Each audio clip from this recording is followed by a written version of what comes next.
ഇവർക്കും ഹൃദ്യമായ എൻ്റെ മറ്റൊരു വീഡിയോയിലേക്ക് സകർഷം സ്വാഗതം. അന്നേരം എല്ലാവരും സുഖമായിട്ടിരിക്കണം എന്നുള്ള ശുഭാപ്തി വിശ്വാസത്തോടുകൂടി വളരെയധികം ധന്യതയാകണ നിർജ്ജല ഏകാദശിയെക്കുറിച്ചാണ് ഇന്നത്തെ പ്രതിപാദ്യം. അന്നേരം നിർജ്ജല ഏകാദശി നമുക്ക് മാസത്തിൽ 2 ഏകാദശി വീതമാണ് അനുഭവവിദ്യമാക്കുന്നത്. ജ്യേഷ്ഠമാസത്തിലെ ശുക്ലപക്ഷ ഏകാദശിയാണ് നിർജ്ജല ഏകാദശിയായിട്ട് അനുഷ്ഠിക്കപ്പെടുക. അത് വരുന്ന ദിനഭാവം എന്ന് പറയുമ്പോൾ ജൂൺ 6-ാം തീയതി വെള്ളിയാഴ്ച. അന്നേ ദിവസം പ്രഭാതത്തിൽ 2:15 കഴിയുകയാണ് ഏകാദശി തിഥി ഉദിക്കുന്നത്. ഇത് അസ്തമിക്കണത് 7-ാം തീയതിയായ ശനിയാഴ്ച മധ്യകാലത്തിലാണ്. 2 ദിനഭാവത്തിലും ഈ വ്രതാനുഷ്ഠാനം എടുക്കാം. 6-ാം തീയതിയും 7-ാം തീയതിയും നിങ്ങൾക്ക് വ്രതം കൃത്യമായിട്ട് അനുഷ്ഠിക്കാവുന്നതാണ്. അതിന് കൂടുതൽ നമുക്കറിയുവാനായിട്ട് ആദ്യമായിട്ടാണ് നിങ്ങൾ ഈ വീഡിയോ ശ്രവിക്കുക അഥവാ ദർശിക്കുക എങ്കിൽ മറക്കാതെ ഈ ചാനൽ ഒന്ന് സബ്സ്ക്രൈബ് ചെയ്യുക. അതേപോലെ തന്നെ വീഡിയോ ലൈക്ക് ചെയ്യുക. തൊട്ടടുത്തുള്ള ബെല്ലൈക്കൻ കൂടി എനബിൾ ചെയ്ത് കഴിഞ്ഞാൽ ഞാനിടുന്ന വ്യത്യസ്തങ്ങളായിട്ടുള്ള വീഡിയോകൾ നിങ്ങൾക്ക് അരികിൽ എത്തിച്ചേരുന്നതാണ്. അതിനെ മറക്കാതെ അനുഷ്ഠിക്കുമെന്നുള്ള ശുഭാപ്തി വിശ്വാസത്തോടുകൂടി കുറച്ച് ലെങ്ത് കൂടിയ വീഡിയോ ആകയാൽ ഇത് സ്കിപ്പ് ചെയ്ത് പോകരുത്. അങ്ങനെ പോയി കഴിഞ്ഞാൽ നമുക്ക് ഇത് എടുക്കുന്ന വിധാനത്തെക്കുറിച്ച് മനസ്സിലാകാതെ നമ്മൾ എങ്ങനെയെങ്കിലും വ്രതാനുഷ്ഠാനം എടുക്കും. ആയതുവഴി നമുക്ക് പുണ്യമായതൊന്നും ലഭ്യമാകുകയില്ല. അതിന് നിർജ്ജല ഏകാദശി എന്ന് പറയുമ്പോൾ ജലം പോലും ഭോജനമാകാതെ അത്ര കാഠിന്യമേറിയ ഏകാദശി എന്നാണ്. അതിന് അത്രയ്ക്ക് കാഠിന്യമേറിയ ഏകാദശി എന്ന് പറയുമ്പോൾ അതിൻ്റെ പിന്നിലൊരു തത്വം ഉണ്ടാകണം, ഒരു ഐതിഹ്യം ഉണ്ടാകണം. എന്താണ് ഐതിഹ്യം എന്ന് ചോദിക്കുമ്പോൾ വേദവ്യാസനായിരിക്കണ ഭഗവാൻ, സച്ചിദാനന്ദ സ്വരൂപനായിരിക്കണ ഭഗവാൻ വനവാസ സമയകാലത്തിൽ പാണ്ഡവരെ ദർശിക്കുവാനിടയായി. അതിന് പാണ്ഡവരെ ദർശിക്കുന്ന സമയകാലേ പാണ്ഡവർ പൊതുവെ എല്ലാ മാസങ്ങളിലുള്ള ഏകാദശിയും ശ്രീകൃഷ്ണ ഭഗവാന്റെ നിർദ്ദേശപ്രകാരം അനുഷ്ഠിക്കണമുണ്ട്. പക്ഷേ അതിലൊരാൾ മാത്രം, 5 പേരിൽ ഒരാൾ മാത്രം ഇത് അനുഷ്ഠിക്കണില്ല. അതാരാണ് എന്ന് ചോദിക്കുമ്പോൾ ഭീമസേനൻ. അദ്ദേഹത്തിന് ഭക്ഷണത്തിൽ നിന്ന് അങ്ങോട്ട് പിന്മാറുവാൻ ഒരു കല. ഇത് മനസ്സിലാക്കിയ വേദവ്യാസ മഹർഷി തൻ്റെ കൊച്ചുമകൻ്റെ അടുക്കൽ പറയുകയാണ്, അല്ലയോ ഭീമ, നമ്മൾക്ക് പരമപവിത്രമായ മോക്ഷത്തെ കേന്ദ്രീകരിക്കുന്നതാണ് ഏകാദശികൾ. അന്നേരം അവ കൃത്യമായി വ്രതനിഷ്ഠയോടുകൂടി ആചരിച്ചു കഴിഞ്ഞാൽ ശരീരത്തിന് വളരെയധികം ആരോഗ്യവും മനസ്സിന് സംതൃപ്തിയും ആത്മാവിന് മോക്ഷവും ലഭ്യമാകുന്ന ഒന്നാണ്. ആയതുകൊണ്ട് ഏകാദശി ഒരിക്കലും എടുക്കാതിരിക്കരുത്. ഇത് കേട്ടപ്പോൾ ഭീമസേനന് ധർമ്മസങ്കടമായി. എന്താ ഇപ്പം ചെയ്യുക? ആഹാരത്തെ അങ്ങോട്ട് മാറ്റി നിർത്തുവാനും സാധിക്കണില്ല. ഏകാദശിയാണെങ്കിൽ എടുക്കുകയും വേണം. അതിന് ഭീമൻ അങ്ങട് തൻ്റെ മുത്തച്ഛൻ്റെ അടുക്കൽ ചോദിക്കുക, ഇതിനൊരു പ്രതിവിധി, ഈ ഏകാദശികൾ മുഴുവൻ ആചരിക്കാതെ ഒരു വ്രതാനുഷ്ഠാനത്തിൽ ഈ ഏകാദശികൾക്ക് തുല്യമായ ഒരു വ്രതാനുഷ്ഠാനം ഉണ്ടാകുമോ? ഇത് കേട്ട മാത്രയില്ല, വ്യാസമഹർഷി പറഞ്ഞു കൊടുക്കണ വ്രതാനുഷ്ഠാനമാണ് നിർജ്ജല ഏകാദശി. അത്ര കാഠിന്യമായിട്ടുള്ള ഏകാദശിയാണ്. ഭീമ ഏകാദശി അല്ലെങ്കിൽ പാണ്ഡവ നിർജ്ജല ഏകാദശി എന്നൊക്കെ ഇതിന് വിശേഷണം ശാസ്ത്രം രേഖപ്പെടുത്തിയിരിക്കണം. അന്നേരം ഇതാണ് ഇതിൻ്റെ പരമമായിട്ടുള്ള ഐതിഹ്യഭാവം. ശ്രദ്ധയോടുകൂടി ആചരിച്ചു കഴിഞ്ഞാൽ നമ്മുടെ ഇന്നത്തെ സാഹചര്യം അനുഷ്ഠിച്ച് നോക്കുമ്പോഴാണ് ഇത്ര കാഠിന്യമേറിയൊരു വ്രതാനുഷ്ഠാനം നമുക്ക് അനുഷ്ഠിക്കുവാൻ സാധിക്കുമോ എന്നുള്ളതാണ് പലരുടെയും സംശയം. ഒരു സംശയവും വേണ്ട, നമുക്കത് സാധിക്കും. വളരെ മനസ്സിനെ അങ്ങനെ ദൃഢമാക്കിക്കൊണ്ട് ആ കർമ്മപത്തെ അങ്ങോട്ട് ധന്യമാക്കുക. ഒരു 24 മണിക്കൂർ ഭക്ഷണം, ജലം ഇവയെല്ലാം ഒഴിവാക്കി ഭഗവാന്റെ നാമസങ്കീർത്തനങ്ങൾ. അന്നേരം ആദ്യം തുടങ്ങേണ്ടുന്നത് എവിടെ നിന്നാണ്?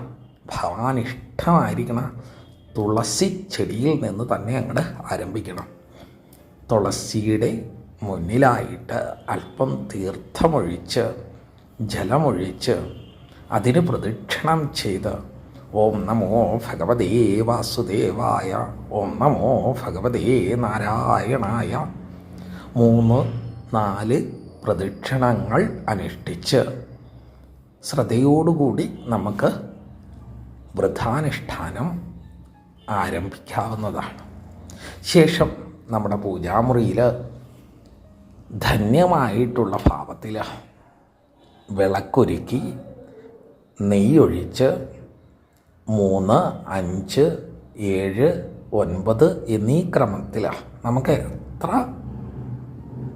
തിരികൾ ദീപങ്ങളാക്കുവാൻ സാധിക്കുമോ അത്രയങ്ങോട്ട് ദീപങ്ങളാക്കി വിഷ്ണു സഹസ്രനാമം അങ്ങോട്ട് പാരായണം ചെയ്യുക. വളരെയധികം ഗുണമായിരിക്കും. ഓം അസ്യ ശ്രീ വിഷ്ണോർ ദിവ്യ സഹസ്രനാമസ്തോത്രമഹാമന്ത്രസ്യ വേദവ്യാസോ ഭഗവാൻ ഋഷീയനിഷ്ഠുച്ഛന്ദ ശ്രീമന്നാരായണോ ശ്രീമഹാവിഷ്ണു ദേവതാവും വിശ്വം വിഷ്ണു ഷട്കാരോ ബോധഭവ്യഭവപ്രഭം ഭൂതഗർഭൂതവൃദ്ഭാവോ ബുദ്ധാത്മാ പരമാത്മജ. അങ്ങനെയുള്ള 1008 നാമങ്ങൾ. അന്നേരം 1008 നാമങ്ങൾ പരിപൂർണമാകണമെങ്കിൽ ശുക്ലാംബരധരം വിഷ്ണു ശശിവർണം ചതുർഭുജം പ്രസന്നവദനം ധ്യായേത് സർവവിഘ്നോപശാന്തയേ സ്മരണമാത്രേണ എന്ന് തുടങ്ങി കായേന വാചാ മനസേന്ദ്രിയർവ ബുദ്ധ്യാത്മനാ വാ പ്രകൃതി സ്വഭാവാത് കരോമി തത് സകലം പരസ്മൈ സർവം നാരായണായേതി സമർപ്പയാമി. അങ്ങോട്ട് വിഷ്ണു സഹസ്രനാമം ജപിക്കുക.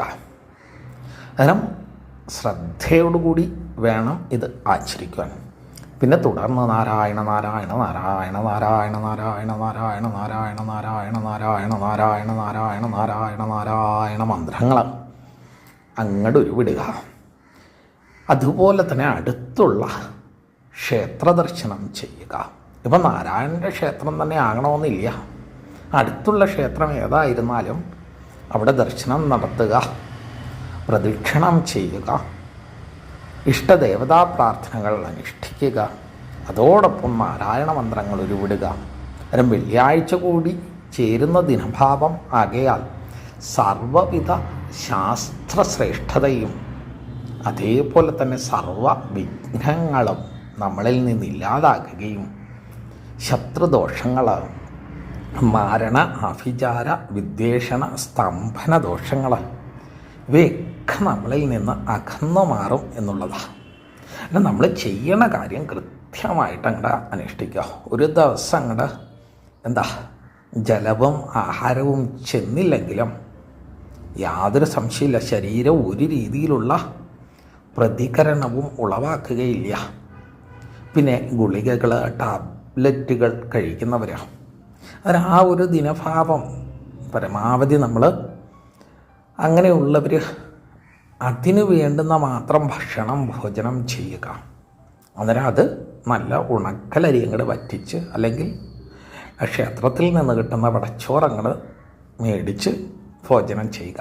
പഴവർഗ്ഗങ്ങൾ അല്ലെന്നുണ്ടെന്നുണ്ടെങ്കിൽ അതേപോലെയുള്ള ദ്രവ്യങ്ങൾ ഭോജനം ചെയ്യുക. അത് തീരെ നിവൃത്തിയില്ല എന്നുണ്ടെങ്കിൽ മാത്രമേ അങ്ങനെ അനുഷ്ഠിക്കാവൂ.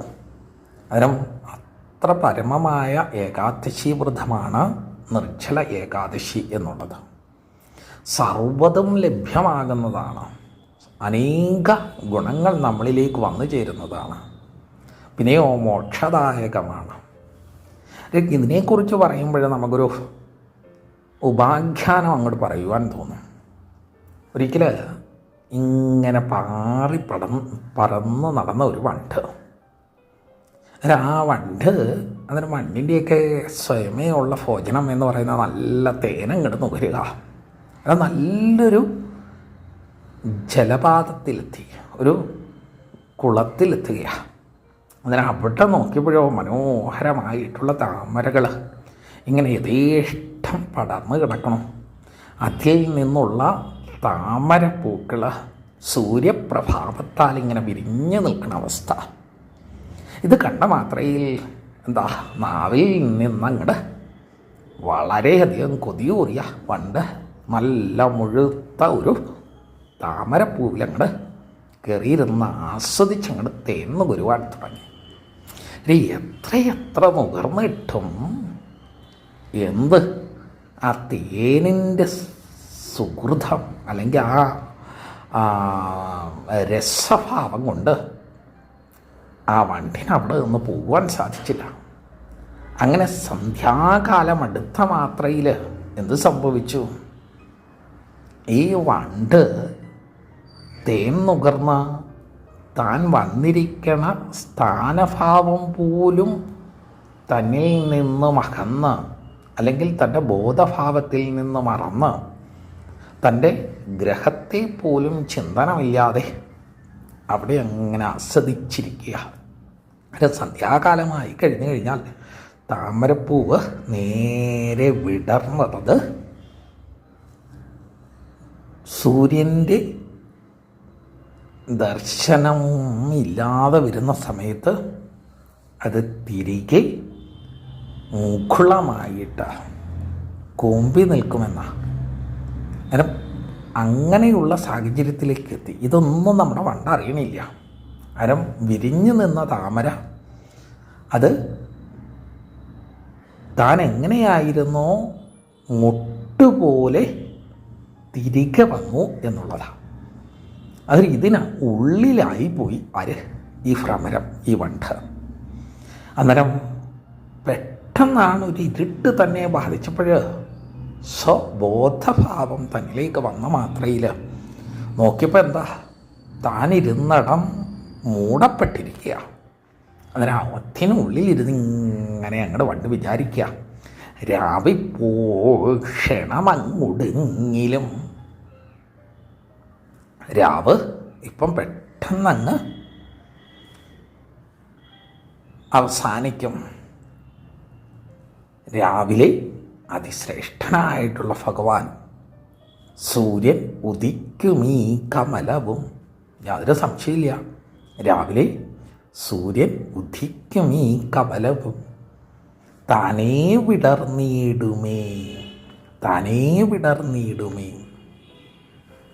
അതാ സൂര്യൻ ഉദിച്ചു കഴിഞ്ഞു കഴിഞ്ഞാൽ ഇത് തനിയെ വിടരും. ഏവം മുട്ടിനകത്തിരുന്നളി മനോരാജ്യം തുടർന്നിടവേ. അത് ഈ മുട്ടിനകത്ത് ഇരുന്ന് ഈ വണ്ടി ഇങ്ങനെ ചിന്തിക്കുകയാണ്. അങ്ങനെ ചിന്തിച്ചു കൊണ്ടിരിക്കണ മാത്രയിൽ ദൈവത്തിൻ മനമിതാരുത്താൻ കണ്ടു. ദൈവത്തിൻ്റെ മനസ്സ് ആരാലും കാണുവാൻ സാധ്യമാകുകയില്ല. വിധി എന്നുള്ളതിനെ മനസ്സിലാക്കുവാൻ നമുക്ക് സാധ്യമാവുകയില്ല. അവിടേക്ക് വന്നു പിഴുതാൻ ധീന്ദ്രന പത്മിനിയും.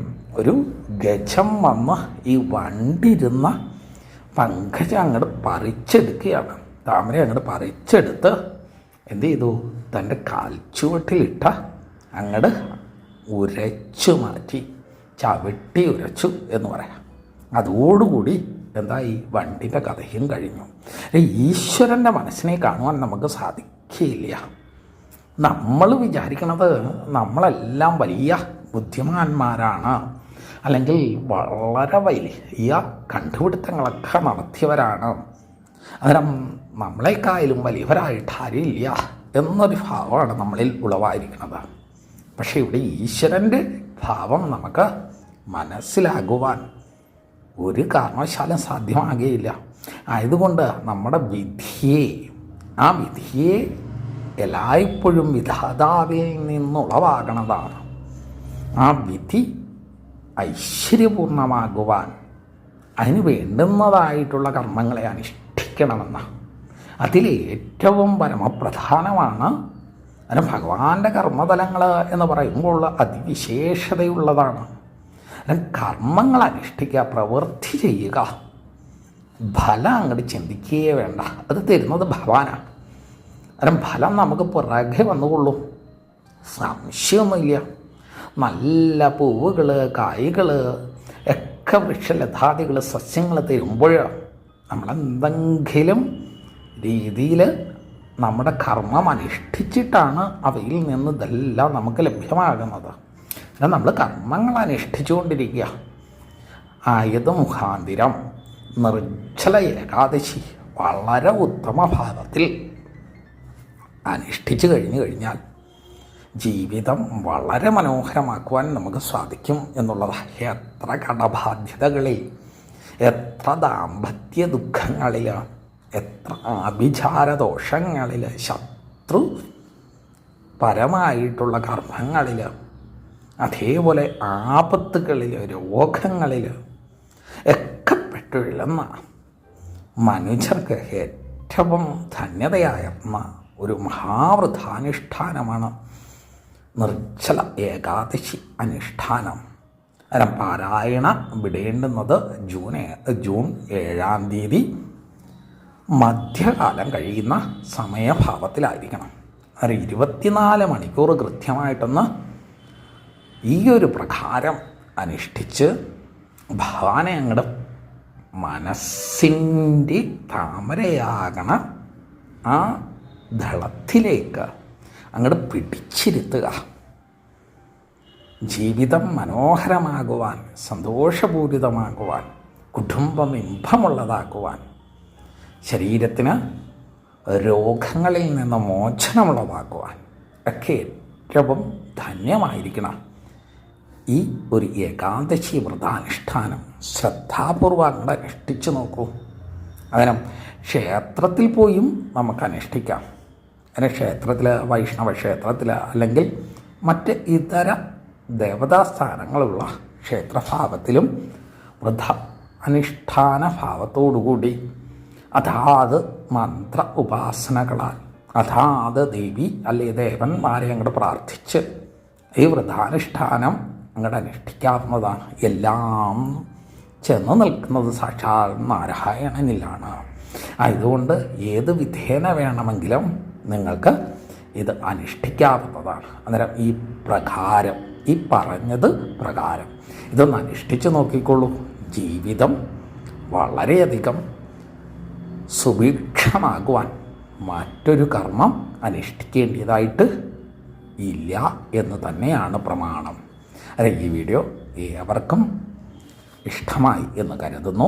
ഇഷ്ടമായവർ മറക്കാതെ ഈ ചാനൽ ഒന്ന് സബ്സ്ക്രൈബ് ചെയ്യുക. അതേപോലെ തന്നെ വീഡിയോ ലൈക്ക് ചെയ്യുക. തൊട്ടടുത്തുള്ള ബെല്ലൈക്കൻ കൂടി എനബിൾ ചെയ്ത് കഴിഞ്ഞാൽ ഞാനിടുന്ന വ്യത്യസ്തങ്ങളായിട്ടുള്ള വീഡിയോകൾ നിങ്ങൾക്കരികിൽ എത്തിച്ചേരുന്നതാണ്. അതിനെ മറക്കാതെ ശ്രദ്ധയോടുകൂടി ആചരിക്കുമെന്നുള്ള ശുഭാപ്തി വിശ്വാസത്തോടുകൂടി മറ്റൊരു വീഡിയോയുമായി വരും വരെ ഏവർക്കും നന്ദി, നമസ്കാരം.